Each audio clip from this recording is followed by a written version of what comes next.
Samsung offers a range of bezel colors and finishes to allow you to match your home's decor. Just head to Samsung.com and pick out your color. Be sure to purchase a bezel that matches your frame's model year.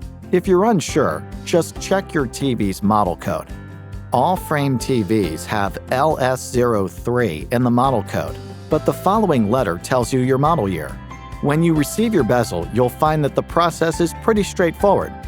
First, attach the bottom piece, noting that the bezel contains notches to accommodate your TV's IR blaster and other features. Next, attach the top piece. Then, attach each side. You'll see that the right side features a small Samsung logo, just like the TV. Be sure to use the corner snaps to secure the pieces in place and square up the bezel.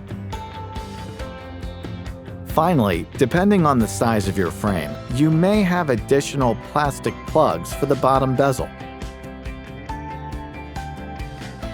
And you're all done. Next time you update your decor, we'll have you covered.